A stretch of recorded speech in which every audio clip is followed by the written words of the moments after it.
श्री राम राम रघुनंदन राम राम श्री राम राम भरताग्रज राम राम श्री राम राम रणकर्कश राम राम श्री राम राम शरण राम राम वैदेही सहित सुरद्रुम तले सैमे वहा मंडपे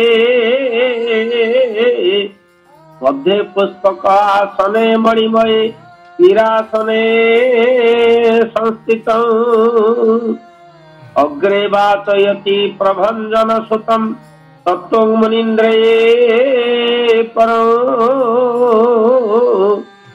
व्याख्यातं भरतादिभिः परिवृतं श्रीरामं भजे श्यामलं।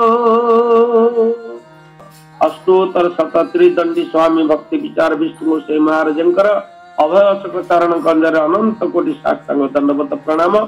समस्त भक्त वृंद समस्त भक्तिमती मातृ वृंद समस्त को यथायोग्य सम्मान प्रदान करे आजिर दिव्य राम कथा श्री रामेश्वर आमे माने आलोचना करिबा। आसंतु गला काली पर्यंत आमे माने भगवान रामकर बाल लीला श्रवण करूचे। प्रभु रामचंद्र भगवान किभଳି भावरे माँ बापा गुरुजन सहित व्यवहार करुथिले तांकर बाल लीलारू गोस्वामी तुलसीदास रचनारू आमे माने श्रवण करिबा। प्रातः काल उठिके रघुनाथ श्री राम जय जय राम। प्रातः काल उठिके रघुनाथ श्री राम जय जय राम। माता पिता गुरुना ओई माथा श्री राम जय जय राम। माता पिता गुरुना ओई माथा श्री राम जय जय राम। बोल रघुपति रामचंद्र भगवान किभଳି भावरे प्रातः काल सज्ञा त्याग करुथिले एवं किभଳି भावरे प्रथमे माता पिता आ गुरुदेव को तांकर प्रणाम जनाई तांको निकटरे निजकु समर्पित करी कार्य करिबा पाई निजकु अग्रभाग अग्रगति करुथिले। ए भଳି भावरे आमे माने श्रवण करुचे भगवान शिक्षा प्रदान करिबा पाई कि भଳି भावरे जगत को शिक्षा दबा पाई परम पुरुष परम ब्रह्म नारायण राम रूप अवतीर्ण ही आदर्श शिक्षा प्रदान करि। राम होचंदी आदर्श पुरुष जहां को नहीं आमे माने ए संसार दिव्य जीवन यापन करिबा पाई अग्रगति करि परिबा।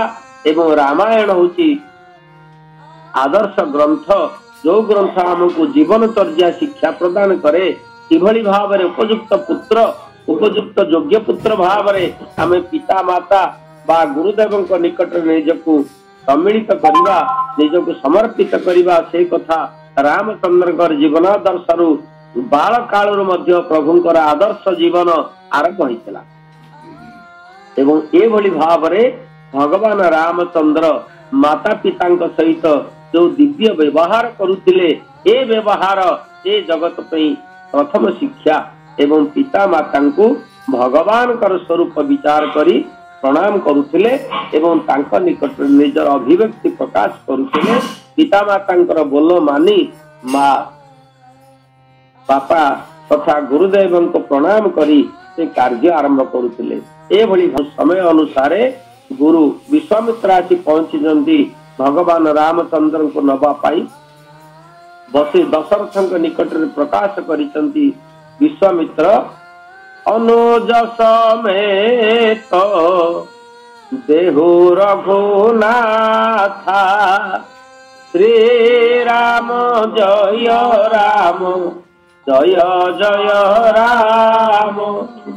निशिचर बधमयी ओ बसनाथा श्री राम जय जय जय राम। अनुज समेत देहु रघुनाथा लक्षण सहित राम को मते दियो मु निशिचार निशाचन मान को बद्ध करी यज्ञ रक्षा करबा पई चाहूची। विश्वामित्र आसी दशरथ निकट में तांकर अभिव्यक्ति प्रकाश करिसंती एवं दशरथ महाराजा विश्वामित्रंकर समस्त प्रकार पदवंदना करी सुस्वागत करी सिंहासन रे बसाई तांकर पाद धरी पचारिचंती हे गुरुदेव आपण होउचंती जगतर श्रेष्ठ ब्रह्मर्षि तपसिद्ध एवं द्वितीय स्वर्ग निर्माणकारी आपण निकट रे मु गोटे प्रार्थना करूची। विश्वामित्र सहास्य वदन रे दशरथंकर कथा सुनी पचारिले कि प्रार्थना तमे करूच। दशरथ कहले हे गुरुदेव मु देवता मानकर शत्रु मान को विनाश करबा पई स्वर्गपुर को जाए।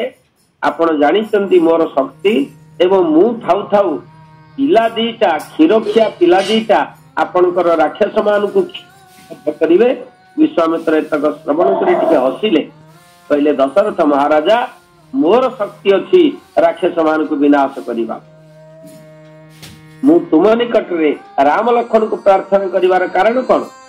कारण मु जो राक्षस मान को बद्ध करिवि एवं तुमे जो राक्षस मान को बद्ध करिवो से माने पुनर्बार बारंबार जन्म ग्रहण करी ए जगतर अहित करिवे। किंतु भगवान राम का हाथ रे जो राक्षस माने मरिवे से माने आउ द्वितीय बार जन्म ग्रहण करिवे नाही। एथि पई रामक द्वारा राक्षस मान को बद्ध करबा पई मु प्रयास करूची। तेणु तुमे राम को मते दियो राक्षस मान को बद्ध करी राक्षस कुल को निपात करबा होची मोर एकमात्र लक्ष्य। आम मान द्वारा राक्षस माने मले तांकर कुल निपात हब नाही। तेणु राम ही एकमात्र होचंदी जे राक्षस हंतक एवं सेमान को उद्धार कर। दशरथ विश्वामित्रंकर कथा सुनी वशिष्ठंकर निर्देश रे राम लक्ष्मण को प्रदान करिसंती एवं राम लक्ष्मण वशिष्ठ राम लक्ष्मण को नहीं विश्वामित्र अग्रगति करिसंती एवं बाटरे जाइसंती। बाटरे गला बेले से राम लक्ष्मण को देखैसंती आसीबार तारकार प्रवेश करिबार समय एभली भाव रे तारका आसी पहुंची। चले जात मुनि देखाई श्री राम जय जय राम। चले जात मुनि देखाई श्री राम जय जय राम। जेतेबेले विश्वामित्र सहित राम भगवान जाउचंती विश्वामित्र राम भगवान को देखैचंती हमर आसी तारकार प्रवेश करिवार अवस्था एवं तारका आक्रमण करिते राम भगवान को सेतेबेले राम भगवान गोटिए स्वर निक्षेप करिसेन। एक ही स्वर प्राण हरिलीला एक ही बाण प्राण हरिलीला राम जय जय राम। तीन जानी प्रभु निज पद दीना श्री राम जय जय राम। गोटे बाण रे प्रभु रामचंद्र तारकार प्राण विनाश कर। एक ही बाण एक ही बाणर प्राधान्यता आमे माने अनुभव करिते रामायण रे एक ही बाणर प्रधानता आम माने देखिते। गोटे बाण रे तारका को विनाश करिसंती एवं गोटे बाण रे मारीच को विनाश करिसंती। गोटे बाण रे बाली की विनाश करिसंती। गोटे बाण रे रावणर लक्ष्य छत्र छेदन करिसंती। एभली भाव रे एक बाण रे मध्य सप्तशाल को छेदन करिसंती। पांचटी स्थान रे प्रभु रामचंद्र गोटे गोटे बाण व्यतीत द्वितीय बाण प्रयोग करा जाई नाही। से कथा आपण माने एठी अनुभव कले। गोटे बाण रे तारका विनाश होईची। गोटे बाण रे मारीच विनाश होईची। गोटे बाण रे सप्तशाला छेदन होईचंती। गोटे बाण रे बाली विनाश होईची एवं गोटे बाण रे रावणर लक्ष्य छत्र छेदन होईची। एक ही बाणर प्राधान्य आमे माने रामायण बहु स्थान अनुभव करिचे। से कथा एटी गोस्वामी तुलसीदास कृति में लिखिचंती। एक ही बाण प्राण हरिलीना तीन जानी प्रभु निज पद दीना। ଯେତେବେଳେ ଗୋଟିଏ ବା କାଣ୍ଡରେ ତାରକାର ପ୍ରାଣ ବିନାଶ ହେଇଛି ଏବଂ ତାରକା ତାର ଶରୀର ତ୍ୟାଗ କରି ଭଗବାନ ରାମଙ୍କର ପଦାର ବିନ୍ଦରେ ଆସି ଆଲୋକ୍ୟ ଭାବରେ ଭଗବାନଙ୍କର ଶରୀରରେ ସେ ପ୍ରବେଶ କରିଛି ଆଲୋକ ଜ୍ୟୋତି ରୂପରେ। ସେତେବେଳେ ଭଗବାନ ରାମଚନ୍ଦ୍ର ତାରକା ସବୁ ଜାଣିଥିଲେ ମଧ୍ୟ ଶିକ୍ଷା ଦେବା ପାଇଁ ତାରକାର ଜୀବନଚର୍ଯ୍ୟା ସମ୍ପର୍କରେ ପଚାରିଛନ୍ତି ବିଶ୍ୱାମିତ୍ରଙ୍କୁ, ହେ ଗୁରୁଦେବ, କିଭଳି ଭାବରେ ତାରକା ମୋର ଶରୀରରେ ପ୍ରବେଶ କଲା, ୟାର କଣ ମୁଖ୍ୟତଃ କାରଣ ଅଛି ମତେ ଟିକେ ସୂଚନା ଦିଅନ୍ତୁ। ବିଶ୍ୱାମିତ୍ର ତାରକାର ଜୀବନଚର୍ଯ୍ୟା କଥା କହିଛନ୍ତି। ଏ ଜୀବନଚର୍ଯ୍ୟା କଥା ଆମେ ଆଲୋଚନା କରିବା, ଆମେ ମାନେ ଶ୍ରବଣ କରିବା ତାରକାର ଜୀବନଚର୍ଯ୍ୟା ସମ୍ପର୍କରେ। ତାରକା ପ୍ରକୃତରେ ରାକ୍ଷସ ନଥିଲା, ଥିଲା ଗୋଟିଏ ଯକ୍ଷ କନ୍ୟା। ସୁକେତୁ ଯକ୍ଷଙ୍କର କନ୍ୟା ଥିଲା ତାରକା ଏବଂ ବିଷ୍ଣୁ ଭକ୍ତି ପରାୟଣା। ତପସ୍ୟା କରି ସୁକେତୁ ଯକ୍ଷ ବ୍ରହ୍ମାଙ୍କୁ ତପସ୍ୟା କରି ଗୋଟିଏ କନ୍ୟା ପାଇଥିଲେ ଏବଂ ବ୍ରହ୍ମା ଆଶୀର୍ବାଦ କରିଥିଲେ ସୁକେତୁ ଯକ୍ଷଙ୍କୁ, ଏ କନ୍ୟା ଅତ୍ୟନ୍ତ ବଳଶାଳୀ ହବ, ତୁମେ ପୁତ୍ରଟିଏ ଆଶା କରୁଛ, ପୁତ୍ର ଠାରୁ ଅଧିକ କାର୍ଯ୍ୟ ଏ କନ୍ୟା କରିପାରିବ। ଏଭଳି ଭାବରେ ବ୍ରହ୍ମାଙ୍କର ଆଶୀର୍ବାଦରେ ଜନ୍ମଗ୍ରହଣ କରିଥିଲେ ତାରକା ସୁକେତୁ ଯକ୍ଷଙ୍କର ଔରସରେ ଏବଂ ବିଷ୍ଣୁ ଭକ୍ତି ପରାୟଣ ଭାବରେ ସେ ତାଙ୍କର ଜୀବନ ଆରମ୍ଭ କରିଥିଲେ ଏବଂ ତାଙ୍କ ସହିତ ସୁନ୍ଦ ଗନ୍ଧର୍ବଙ୍କର ବିବାହ।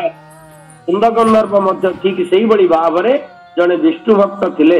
ଉଭୟେ ପ୍ରତିଦିନ ଭଗବାନଙ୍କର ସେବା କରି ଭଗବାନଙ୍କୁ ପୂଜା ଅର୍ଚ୍ଚନା କରି ଜୀବନଚର୍ଯ୍ୟା କରନ୍ତି। ସୁକେତୁ ଯକ୍ଷଙ୍କର କନ୍ୟା ଆଉ ତାରକା ସୁନ୍ଦ ଗନ୍ଧର୍ବ ଏ ଉଭୟ ଘର ସଂସାର କଲେ। ଦୁଇଟି ପୁତ୍ର ସେମାନଙ୍କର ଜନ୍ମ ହେଲେ। ବଡ ପୁଅର ନାମ ହେଲା ସୁବାହୁ ଆଉ ସାନ ପୁତ୍ରଟିର ନାମ ହେଲା ମାରିଚ। ଏଭଳି ଭାବରେ ଭଗବାନଙ୍କୁ ପୂଜା କରିବା ପାଇଁ କିଛି ଫୁଲ ସଂଗ୍ରହ କରିବା ପାଇଁ ସମସ୍ତେ ସକାଳୁ ସକାଳୁ ବ୍ୟଗ୍ର ଭାବରେ ଯାଆନ୍ତି ଏବଂ କିଛି ଫୁଲ ତୋଳି ଆଣନ୍ତି। ସ୍ୱଭାବବଶତଃ ଫୁଲ ଆଣିବା ପାଇଁ ସେମାନେ ଅଗସ୍ତ୍ୟ ମୁନିଙ୍କର ଆଶ୍ରମ ଭିତରେ ପ୍ରବେଶ କରି ରାତିରୁ ଫୁଲ ଚୋରି କରି ଆଣନ୍ତି। ଯାହା ଫଳରେ ଦିନେ ଅଗସ୍ତ୍ୟ ମହାମୁନି ଏ କଥାକୁ ଅନୁଭବ କରି କିଏ ଫୁଲ ଚୋରି କରି ନଉଛି, ତେଣୁ ଏ କଥାକୁ ବିଚାର କରି ଫୁଲ ଚୋରି କରିବା ପାଇଁ ଯିଏ ଆସିବ ସିଏ ରାକ୍ଷସ ପାଲଟିଯିବ, ଏଭଳି ଅଭିଶାପ ଦେଲେ ଅଗସ୍ତ୍ୟ ମହାମୁନି। ଅଗସ୍ତ୍ୟ ମହାମୁନିଙ୍କର ଅଭିଶାପ ଫଳରେ ଇଏ 4 ଜଣ ଯାକ ଫୁଲ ଚୋରି କରିବା ପାଇଁ ପଶିଥିଲେ ଅଗସ୍ତ୍ୟ ମୁନିଙ୍କ ଆଶ୍ରମରେ, ଯାହା ଫଳରେ ଏଇ 4 ଜଣ ଯାକ ରାକ୍ଷସ ପାଲଟିଗଲେ। ଏମାନେ ପ୍ରକୃତରେ ରାକ୍ଷସ ନଥିଲେ, ଅଗସ୍ତ୍ୟ ମୁନିଙ୍କର ଅଭିଶାପରେ ସେମାନେ ରାକ୍ଷସ ପାଲଟିଗଲେ। ଯାହା ଫଳରେ ତାରକା କ୍ରୋଧ ପ୍ରକାଶ କରି ଅଗସ୍ତ୍ୟ ମୁନିଙ୍କ ଆକ୍ରମଣ କରିବା ପାଇଁ ଗଲା ଏବଂ ଅଗସ୍ତ୍ୟ ମୁନିଙ୍କର କମଣ୍ଡଳୁ ଜଳରେ ସୁନ୍ଦ ଗନ୍ଧର୍ବ ଯୋଉ ରାକ୍ଷସ ପାଳିଥିଲା ତାକୁ ବିନାଶ କଲେ। ସ୍ୱାମୀର ବିନାଶ ଦେଖି ତାରକା ନିଜର 2ଟି ପିଲାମାନଙ୍କୁ ଧରି ଲୁଚି ପଳେଇ ଆସିଲା ଏବଂ ଲୁଚି ଛପି ରାକ୍ଷସ ରୂପରେ ମୁନି ଋଷି ମାନଙ୍କୁ ବିନାଶ କରିବା ପାଇଁ ଲାଗିଲା, ମୁନି ଋଷି ମାନଙ୍କର ଅହିତ କରିବା ପାଇଁ ଲାଗିଲା। କାରଣ ଅଗସ୍ତ୍ୟ ମହାମୁନିଙ୍କର ଅଭିଶାପ ଫଳରେ ସେ ରାକ୍ଷସ ପାଲଟିଥିଲା। ଏ ଯୋଉ ଦିବ୍ୟ ଶିକ୍ଷା ଆମ ମାନଙ୍କର, ଆମେ ଠାକୁର ପୂଜା କରିବା ପାଇଁ ଯୋଉ ଭଳି ଭାବରେ ଫୁଲ ସଂଗ୍ରହ କରୁଛେ, ନିଜେ ଗୋଟିଏ ଫୁଲ ଗଛ ଲଗେଇବା, ତାକୁ ଗୋଟିଏ ଫୁଲ ପଛିକା ହଉ ଠାକୁରଙ୍କୁ ଅର୍ପଣ କରିବା ଏବଂ ପୂର୍ବ ଜନ୍ମର ସାଧୁ ସନ୍ଥ ସନ୍ନ୍ୟାସୀ ମାନେ କାମନା କରନ୍ତି ଭଗବାନଙ୍କ ପାଦରେ ଫୁଲଟିଏ ହିଁ ଲାଗିବା ପାଇଁ, ତେଣୁ ସେମାନେ ଫୁଲ ଗଛଟିଏ ରୂପରେ ଜନ୍ମଗ୍ରହଣ କରିବା ପାଇଁ ପ୍ରାର୍ଥନା କରନ୍ତି ମହାପ୍ରଭୁଙ୍କୁ। ତେଣୁ ଫୁଲ ଗଛଟି ହଉଛି ପୂର୍ବ ଜନ୍ମର ଗୋଟିଏ ସାଧୁ ସନ୍ଥ। ସେ କଥାକୁ ଲକ୍ଷ୍ୟ ନ କରି ଆମେ ମାନେ ଅତ୍ୟାଚାର କରି ଫୁଲ ଚୋରି କରିବା, ଫୁଲ ଗଛର ଡାଳକୁ ଭାଙ୍ଗି ତାହାକୁ ଅତ୍ୟାଚାର କରିବା, ଇଏ ହଉଛି ରାକ୍ଷସର ପ୍ରକୃତି। ତେଣୁ ଯୋଉମାନେ ଏଭଳି କାର୍ଯ୍ୟ କରନ୍ତି ସେମାନେ ନିଶ୍ଚିତ ଭାବରେ ତାଙ୍କର ପରଜନ୍ମ ରାକ୍ଷସ ଜନ୍ମରେ ପରିଣତ ହବ। ସେଥିପାଇଁ ଆମ ମାନଙ୍କୁ ସତର୍କ ହବା ଦରକାର। ଫୁଲଟିଏ ତୋଳିବା ପୂର୍ବରୁ ପୁଷ୍ପ ବୃକ୍ଷକୁ ପ୍ରଣାମ କରିବା ପାଇଁ ହେବ, ଭଗବାନଙ୍କ ଉଦ୍ଦେଶ୍ୟରେ ମୁଁ ଫୁଲଟିଏ ଚୟନ କରୁଛି, ମୋତେ କ୍ଷମା ଦିଅ ଏବଂ ଭଗବାନଙ୍କର ନାମ ନେଇ ଫୁଲ ସଂଗ୍ରହ କରିବା ପାଇଁ ପଡିବ। ଏ କଥାକୁ ଅନେକ ଜାଣିଛନ୍ତି। ତେଣୁ ମୁଁ ବିଶେଷ ଭାବରେ ଅନୁରୋଧ କରୁଛି, ଯୋଉମାନେ ମୋ ସହିତ ଅନଲାଇନରେ ଅଛନ୍ତି, ପ୍ରତିଦିନ ଆମେ ରାମାୟଣ ଭାଗବତ ଗୀତା ଆଲୋଚନା କଲାବେଳେ ଜୀବନଚର୍ଯ୍ୟା ସହିତ ସଂଶ୍ଳିଷ୍ଟ ଅନେକ ଉପଦେଶାବଳୀ आमे माने ये जो संहिता बा ब्रह्म संहिता भगवान कर द्वारा निर्देश शास्त्र से शास्त्र मान को ग्रहण करुचे ताहाको जीवन रे पालित पालन करी आमे माने सार्थक जीवन यापन करि परिबा। फूल तोलिबार आवश्यकता भगवान को पई हो, फूल तोलिबार आवश्यकता अन्य कौन उपलक्ष्य न हो, ये होची आम जीवन एकमात्र लक्ष्य। ये भली भाव में ताड़का राक्षस होता एवं भगवान राम पदार बिंदरे प्रवेश करी ता जीवन को आनंद रे परिणत कला एवं भगवान रामचंद्र अग्नेयस्त्र रे ताड़कार पुत्र सुबाहु को विनाश कले एवं पायवास्त्र रे मारीच को दूर को फिंगी देले। कारण मारीचर कार्यक्रम आगु को अच्छी भगवान रामचंद्र कार्य से आसीव। ए भली भाव में रामचंद्र भगवान आगु को बढ़िले, यज्ञ रक्षा कले। यज्ञ रक्षा करि सारिबा परे विश्वामित्र निर्देश रे गौतम नारी श्राप बस, गौतम नारी श्राप बस उपल देह धरि धीर चरण कमल रज चाहती कृपा करहु रघुवीर। श्री राम जय जय राम जय जय सीताराम। श्री राम जय जय राम जय जय सीताराम। गौतम पत्नी अहल्या पाषाणी रूप रे अरण्य मध्य रे सिद्धाश्रम, गौतम मुनि आश्रम नाम हूँ सिद्धाश्रम। से सिद्धाश्रम रे अहल्या पाषाणी रूप रे पड़ीथिले। तांको उद्धार करिबा पाई विश्वामित्र राम भगवान को नहीं पहुंचिले एवं भगवान राम पाद धूलि रे गौतम नारी अहल्या उद्धार हेबे ए कथा विश्वामित्र निर्देश दबारु भगवान रामचंद्र अत्यंत चिंताग्रस्त रे पड़िले। कारण गौतम पत्नी होउचंदी ब्राह्मण पत्नी। गुरु गौतम पत्नी ब्राह्मण पत्नी की किभली भाव रे पदस्पर्श देवे ए कथा राम भगवान चिंता करि पारले ना। मर्यादा पुरुषोत्तम जे विप्रप्रिय धार्मिकम से ब्राह्मण पत्नी की किभली भाव रे तांकर पादधूलि प्रदान करिवे ए कथा गुरुदेवंकर आज्ञा मानी टिके परिक्रमा कले। परिक्रमा कले अहल्यां पाषाणी रूपर चतुर्पार्श्वरे ब्राह्मणी अहल्या आज पाषाणी रूप चतुर्पार्श्वरे परिक्रमा कले प्रभु रामचंद्र एवं परिक्रमा करने समय भगवान राम पाद धूलि पवन रे उड़ी लागिला अहल्या देहरे, जहा फल पाषाणी अहल्या आज परिवर्तन हो गले। पाषाणत्व चलीगला, से नवजीवन लाभ कले एवं भगवान रामचंद्र पदार बिंदरे स्तुति करने लगिले। अहल्या दिव्य रूप दर्शन करी एवं पाषाणी अहल्या नारी रूप में परिणत हो जिबारु भगवान रामचंद्र विश्वामित्र को केतक प्रश्न उत्थापन कले। हे गुरुदेव, बिलोकी पोछा कले दासरथी परांगना हेला शिला विषय एथि। श्री राम जय राम जय जय राम श्री राम जय राम जय राम। भगवान रामचंद्र प्रश्नटी उठेले, हे गुरुदेव, ये गोटे शिला किभली भाव में नारी रे परिणत हैला, ये भितर की प्रकार रहस्य अच्छी मत उन्मोचन करी श्रवण करंत। विश्वामित्र रामंकर प्रश्न उत्तर देले। विश्वामित्र बोले, आहे मित्र वंशी सुन, श्री राम जय जय राम। विश्वामित्र बोले, आहे मित्र वंशी सुन, श्री राम जय राम। विधाता भंग उर्वशी सुंदरी माकाण, श्री राम जय राम। मित्रवंशी अर्थात सूर्यवंशी होउचंती। मित्र अर्थात सूर्य सूर्यवंशी रामचंद्र को विश्वामित्र कहले हे सूर्यवंशी राम आपण जो प्रश्न मत पचारे तार तात्पर्य आपण श्रवण करंतु।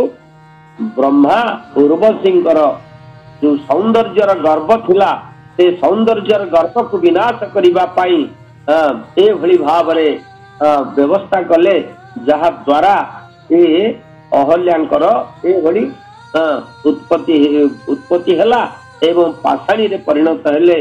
तार दिव्य कथा कहिबा पई ब्रह्मा आरंभ कले। जेतेबेले देवसभा रे ब्रह्मा के पति असम्मान कले उर्वशींकर जो दिव्य सौंदर्य उर्वशी स्वयं भगवान नरनारायण उरुरु जात ये ब्रह्मांड रे जेते जीव अछंती समस्त होउछंती ब्रह्मा के द्वारा सृष्ट। मात्र उर्वशी ब्रह्मा के द्वारा सृष्ट नुहंती से होउछंती विष्णु भगवान जेतेबेले नरनारायण रूप में तपस्या करुथिले बद्रीनारायण क्षेत्र रे तांकर तपस्या भग्न करिबा पाई इंद्र समस्त अप्सरा मान को कंदर्पक सहित प्रेरण कले एवं नरनारायण ऋषि समक्ष रे जेतेबेले अप्सरा माने नृत्य करुचंती कंदर्प शरणिक्षेप करुचंती नरनारायण ऋषि चक्षु खोली सहस्य वदन रे निजर दक्षिण जानू एक कन्या सृष्टि कले जार नाम होची उर्वशी। भगवान नरनारायण उरुरु जात हिथिबा हेतु तार नाम हला उर्वशी एवं से उर्वशी नरनारायण ताहाकु समर्पण कले देवता मान को कहले या रख इंद्र कार्य रे आसीबो एवं सेई उर्वशी ब्रह्मा को द्वारा सृष्ट नुहंती स्वयं भगवान को द्वारा सृष्ट। तेणु अत्यंत गर्व रे से आटी पड़ुथले तांकर सौंदर्य गर्व रे से सौंदर्य को विनाश करिबा पाई ब्रह्मा विधाता सर्वलावण्य धाम करी करो वृत्रारी भानु मागिले देखी ताहा चारु। श्री राम जय राम जय जय राम श्री राम जय राम जय जय राम। भगवान ब्रह्मा अमृत रे गोटे कन्या प्रथम तैयारी कले एवं अत्यंत सौंदर्यमयी करी कन्याटी तैयारी करि सारिबा परे टिके निरीक्षण कले कन्याटी केते सुंदर हैला उर्वशींक ठारू अधिक सौंदर्यमयी हबो ना नहीं। ब्रह्मा एक कथा लक्ष्य कला बेले लक्ष्य कले जे कन्याटी अति सुंदरी हैला मात्र तार गोटी आखि बड़ गोटी आखि सान हो गला जा फल रे ताहाकु रखिले जगत रे ब्रह्मा को निंदा लागिवो या विचार करी ब्रह्मा ताहाकु क्षीर समुद्र को फिंगी देले। क्षीर समुद्र भितरे से कन्याटी पड़िला एवं ताहाकु वरुण राजा निजर कन्या हिसाब रे पालन कले। जे होउचंती परम लक्ष्मी से लक्ष्मी होउचंती तांकर गोटी आखि बड़ गोटी आखि सान। तेणु जेते सौंदर्यमयी हेले मध्य आखि बड़ सान हेतिबा तु ब्रह्मा तांको क्षीर समुद्र को निक्षेप कले ताहाको वरुण राजा पालन कले। पर पर्याय स्वयं लक्ष्मी ठाकुराणी समुद्र मंथन रु बहिर्गत हेई आज भगवान अंकलक्ष्मी रे परिणत हेले एवं द्वितीय कन्या तैयारी कले ब्रह्मा अहल्या अत्यंत सौंदर्य भाव रे तैयारी करितिबा हेतु आज आकाश मार्ग रे जाउथिबा सूर्य नारायण ताकू मागिले प्राप्ति हवा पई एवं इंद्र मध्य मागिले वृत्रारी भानु मागिले देखि ताहा चारु। वृत्रारी अर्थात इंद्र एवं भानु होउचंती सूर्य। ब्रह्मा कहिले तमे गोटे काम कर तमे दी जन जाक कन्याटी की मागुछ मु काहाकू देबी जे पृथ्वी परिक्रमा करी आग आसीबो मु ताके कन्या को प्रदान करी। तेणु सूर्य आउ इंद्र पृथ्वी परिक्रमा करिबा पई निज निजर वाहन रे ए विश्व ब्रह्मांड परिक्रमा करिबा पई चली गले। ब्रह्मा के निकट रे गौतम ऋषि थिले। गौतम ऋषि जेतबेले ए कथा सुनिले ब्रह्मा तांको निर्देश देले तमे जाओ पृथ्वी परिक्रमा करी आसीबो कन्या को तमे प्राप्ति हबो। गौतम कौशल करी ब्रह्मांकर चतुर्पार्श्व रे सात घेरा बुली आसिले एवं ब्रह्मा को प्रणाम कले कहले हे पितामह मु पृथ्वी परिक्रमा 7 थर करि सारलिनी। ब्रह्मा पचारले कि भली ना आपण होचंदी ब्रह्मा ब्रह्मांड होची आपणकर शरीर रु जात एवं आपण को परिक्रमा करने अर्थ ए ब्रह्मांड को परिक्रमा करवा। ब्रह्मा अत्यंत खुशी हो गले एवं अहल्या को गौतम को अर्पण करुचंती। ए अवस्था रे इंद्र आ सूर्य आसी पहुंचले एवं हाथ गंठी पड़ी साराणी। यथा इंद्र से इंद्राणी, यथा रावण से मंदोदरी, यथा गौतम से अहल्या हाथ गंठी पकाउचंती ब्रह्मा निजे। ए समय रे विवाह करुछंती बसी होई पुरोहित, बड़ अभिमान लभी रवि पुरोहित। श्री राम जय राम जय जय राम, श्री राम जय राम जय जय राम। कौशल करी ब्रह्मा सूर्य आ इंद्र को दूरे रखिबारु सेमानक मनरे क्रोध जात हैला एवं सेमाने अहल्याकर सौंदर्य प्रति मुग्ध होइतिबातु तांकर सतीत्व हरण करिबा पई सेमाने चेष्टा करिसंती। एवं जेतेबेले गौतम महामुनि अहल्याଙ୍କୁ नेई तांकर सिद्धाश्रम रे तांकर सांसारिक कार्य रे लिप्त होइसंती। इंद्र आ सूर्य कौशल करी अहल्याकर सतीत्व हरण करिबा पई जाइसंती। ए होउची सेई अहल्याकर रूप रे मुग्ध होई इंद्र आ सूर्य जेतेबेले गौतम अवर्तमान रे इंद्र आ सूर्य रमण करिसेंत अहल्याଙ୍କ सहित। ए कथा को आमे आसंता काली आलोचना करिबा। यह एक अत्यंत शिक्षणीय प्रसंग जा फल रे आमे माने आसंता काली कथा को आलोचना करिबा।